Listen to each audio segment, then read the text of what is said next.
Hello everyone, welcome to पढ़ो India. आज हम कक्षा 4 की एसएसटी की किताब हमारा भारत का पार्ट नंबर 7 का दूसरा भाग करेंगे और हम इसको शुरू करते हैं पूर्वी तट से। अपने पिछले वीडियो में हमने पश्चिमी तट तक पढ़ लिया था। आज हम पूर्वी तट से आगे पढ़ेंगे। अब हम भारत के पूर्वी तट की यात्रा करते हैं। कन्याकुमारी से उत्तर की ओर जाते हुए हमें सबसे पहले तमिलनाडु से गुजरना होगा। हमने पिछले वीडियो में बताया था कि भारत का जो दक्षिणी भाग है उसके एकदम दक्षिण में कन्याकुमारी है। जब हम इससे उत्तर की ओर जाएंगे, ऊपर बढ़ेंगे, तो सबसे पहला राज्य जो पड़ता है वो है तमिलनाडु। कन्याकुमारी भी तमिलनाडु राज्य में ही पड़ता है। कन्याकुमारी भी तमिलनाडु राज्य में ही आता है। और तमिलनाडु से उत्तर की ओर जाते हुए क्रमशः यानी बारी बारी से आंध्र प्रदेश, उड़ीसा और पश्चिम बंगाल के समुद्री तट आते हैं। इन सभी राज्यों का तटीय मैदान बहुत चौड़ा है। जो समुद्र का इलाका है, समुद्र के पास वाला इलाका है, इन राज्यों का वह बहुत चौड़ा है। अब देखिए, पश्चिमी घाट पर्वत से कावेरी, कृष्णा और गोदावरी नदियाँ निकलती हैं। ये देखिए, ये पश्चिमी घाट पर्वत हैं पश्चिम की तरफ।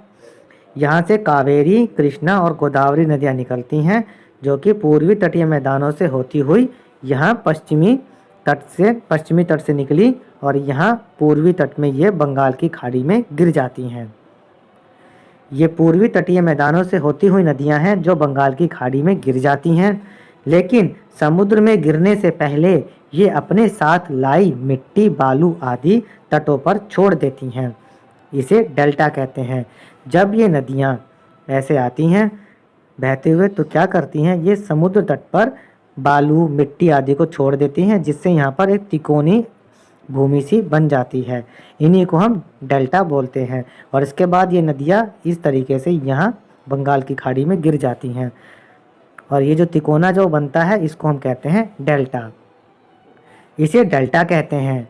डेल्टा बहुत उपजाऊ मैदान होते हैं। इन मैदानों में धान की खेती की जाती है। धान मतलब चावल की खेती करते हैं। पश्चिम बंगाल में धान के साथ साथ जूट की भी खेती की जाती है। जूट से रस्सियाँ, बोरे, दरियाँ आदि बनाए जाते हैं। आपको तो पता होगा कि जूट के बैग आजकल बहुत चल रहे हैं। पश्चिमी तट की तरह पूर्वी तट पर भी कई बंदरगाह हैं। सबसे दक्षिण में है तूतीकोरिन और जब हम उत्तर की ओर जाएंगे तो हमें विशाखापत्तनम, पारादीप और कोलकाता बंदरगाह मिलेंगे।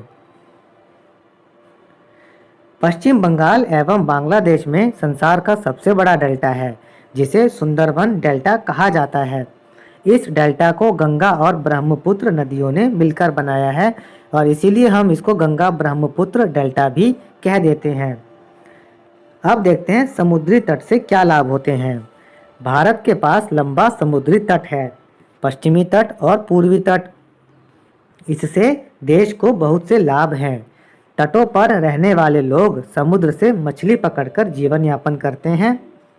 इसके किनारे होने वाले नारियल के पेड़ों से चटाई और अन्य हस्तकला की वस्तुएं बनाते हैं। हस्तकला की वस्तुएं वो वस्तुएं होती हैं जिनको हम अपने हाथों से बना सकते हैं। हम नमक के बगैर खाना नहीं खा सकते। यह नमक भी समुद्र के पानी से ही बनता है। समुद्र के जल को तट पर क्यारियों में एकत्रित करके सुखा लिया जाता है। देखिए, समुद्र के किनारे क्या करते हैं, हम इस तरीके से क्यारियाँ बना लेते हैं और इनमें हम समुद्र के जल को इकट्ठा कर लेते हैं। फिर क्या होता है, जब इस पानी को सुखा लेते हैं, धूप में यह पानी सूख जाता है तो पीछे नमक रह जाता है। फिर मशीनों की सहायता से साफ करके प्रयोग में लाने योग्य नमक तैयार हो जाता है। समुद्र तटों पर स्थित बंदरगाहों के द्वारा ही हमारा देश अन्य देशों से व्यापार कर पाता है। और समुद्र के तट पर जो बंदरगाह होते हैं, यानी वो जगहें जहाँ पर बड़े बड़े पानी के जहाज़ आते हैं, उनके द्वारा हम अपना सामान दूसरे देशों तक पहुँचा पाते हैं और दूसरों देशों से सामान हमारे यहाँ पर आ पाता है। और इसी को हम कहते हैं व्यापार। और यह व्यापार आज से ही नहीं बल्कि प्राचीन काल से ही हम इन बंदरगाहों से व्यापार करते आ रहे हैं। यानी बहुत पहले से ही हम ऐसा व्यापार इनके बंदरगाहों से करते आ रहे हैं। समुद्र तट के सुंदर दृश्यों और अच्छी जलवायु के कारण देश विदेश से घूमने के लिए लोग यहाँ आते हैं। इससे यहाँ के लोगों को रोजगार मिलता है। यहाँ पर मौसम अच्छा होता है और समुद्र तट पर घूमना लोगों को अच्छा लगता है, इसलिए देश विदेश से लोग यहाँ पर घूमने आते हैं, जिससे यहाँ के लोगों को रोज़गार मिलता है। रोज़गार जैसे यहाँ पे चीज़ें देखने को मिल जाती हैं उनको। समुद्र की लहरें समुद्र के अंदर से सीपियों, शंखों आदियों को तट पर छोड़ देती हैं और इन्हीं सीपियों और शंखों से तरह तरह की सजावटी और उपयोग की वस्तुएं बनती हैं, जिन्हें पर्यटक खरीदते हैं। समुद्र तट होने के कारण भारत में वर्षा भी काफ़ी हो जाती है। आसपास समुद्र है तो समुद्र के पानी से हमारे देश भारत में वर्षा भी हो जाती है। इस तरह भारत का समुद्री तट भारत के लिए वरदान की तरह है। अब करते हैं हम इस पाठ के प्रश्नोत्तर। प्रश्न 1 देखिए, निम्नलिखित में रिक्त स्थान भरिए। खाली स्थान भरने हैं। क, भारत का पूर्वी तट बंगाल की खाड़ी के किनारे है, जबकि पश्चिमी तट अरब सागर के पास है। ख देखिए, पूर्वी तट चौड़ा है लेकिन पश्चिमी तट संकरा है, यानी पश्चिमी तट कम चौड़ा है। ग, कृष्णा कावेरी नदियाँ पूर्वी घाट से निकलकर बंगाल की खाड़ी में गिरती हैं। घ, भारत के समुद्री तटीय भाग में मुख्य रूप से धान की खेती होती है। ण, जल से घिरे छोटे स्थलखंड को द्वीप कहते हैं। द्वीप को इंग्लिश में आइलैंड भी कहते हैं। आते हैं प्रश्न 2 पर, सही गलत के निशान लगाने हैं। क देखिए, बंगाल की खाड़ी में लक्षद्वीप समूह स्थित है। ये गलत है क्योंकि बंगाल की खाड़ी में अंडमान निकोबार द्वीप समूह है। ख, भारत के पश्चिमी तट पर अधिक वर्षा होती है। सही है ये। ग, केरल पूर्वी तट पर स्थित है। यह वाक्य गलत है क्योंकि केरल पश्चिमी तट पर स्थित है। घ, समुद्र के पानी को सुखाकर नमक बनाया जाता है। यह वाक्य सही है। ण, सुंदरवन डेल्टा गंगा एवं ब्रह्मपुत्र नदियों द्वारा बनाया गया है। यह वाक्य सही है। ट देखिए, कन्याकुमारी कर्नाटक राज्य में है। यह वाक्य गलत है क्योंकि कन्याकुमारी तमिलनाडु राज्य में है। प्रश्न 3 देखिए, सही तथ्यों का मिलान कीजिए। यहाँ के शब्दों को आपको यहाँ सही से मिलान करना है। लक्षद्वीप, ये क्या है? यह द्वीप समूह है। मुंबई बंदरगाह महाराष्ट्र में है। कन्याकुमारी, सूर्यास्त बड़ा अच्छा दिखता है यहाँ से। सुंदरवन डेल्टा, ये पश्चिम बंगाल में है। और पोंगल, यह तमिलनाडु का त्योहार है। प्रश्न 4 देखते हैं, प्रश्नों के उत्तर दीजिए। क, प्रायद्वीप किसे कहते हैं? उत्तर है, प्रायद्वीप का अर्थ है स्थल का वह भाग जिसके 3 तरफ पानी या समुद्र हो। ऐसी जमीन जो 3 तरफ पानी से घिरी हो उसको हम प्रायद्वीप कहते हैं। ख, अरब सागर के तट पर स्थित राज्यों के नाम लिखिए। बच्चों, अरब सागर के तट पर स्थित राज्य हैं गुजरात, महाराष्ट्र, गोवा, कर्नाटक और केरल राज्य अरब सागर के तट पर स्थित हैं। ग देखिए, उड़ीसा किस समुद्र के तट पर है?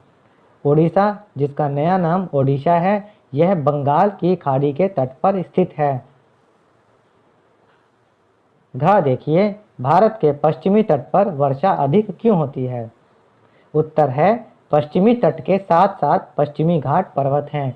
इन पर्वतों के कारण इस तट पर खूब वर्षा होती है। देखिए, ये पश्चिमी तट है, इसके साथ में यहाँ पश्चिमी घाट के पर्वत भी हैं। जब समुद्र से हवा बह करके आती है तो ये पश्चिमी घाट पर्वत इस हवा को रोक लेते हैं और इस हवा को जब रोक लेते हैं तो ये हवा यहाँ पर बारिश कर देती हैं। इसी वजह से यहाँ पर अधिक वर्षा होती है। ना देखिए, कन्याकुमारी किस राज्य में पड़ता है? उत्तर है, कन्याकुमारी तमिलनाडु राज्य में पड़ता है। ट देखिए, पूर्वी तट बीच बीच में कटा क्यों है? पूर्वी तट बीच बीच में कटा इसलिए है क्योंकि यहाँ नदियाँ बंगाल की खाड़ी में गिरने से पहले डेल्टा बनाती हैं। ये देखिए, जब नदियाँ बंगाल की खाड़ी में गिरने से पहले जब यहाँ पर डेल्टा बना देंगी तो इस तरीके से डेल्टा बने हुए हैं यहाँ पर, और इसीलिए ये जो हमारा पूर्वी तट है ये कटा हुआ सा दिखता है। था देखिए, पूर्वी तट पर स्थित 4 बंदरगाहों के नाम लिखिए। उत्तर है, पूर्वी तट पर स्थित 4 बंदरगाह हैं तूतीकोरिन, विशाखापत्तनम, पारादीप और कोलकाता। 4, सुंदरवन डेल्टा किन नदियों के द्वारा बनाया गया है? उत्तर है सुंदरबन डेल्टा गंगा और ब्रह्मपुत्र नदियों द्वारा बनाया गया है। 6. भारत को इसके समुद्र तट से होने वाले 2 लाभ बताइए। उत्तर है भारत को इसके समुद्र तट से होने वाले 2 लाभ हैं। पहला, तटों पर रहने वाले लोग समुद्र से मछली पकड़कर जीवन यापन करते हैं, यानी उनका रोजगार वहाँ पर मछली पकड़ने से होता है। और दूसरा, समुद्र के पानी से ही नमक बनता है।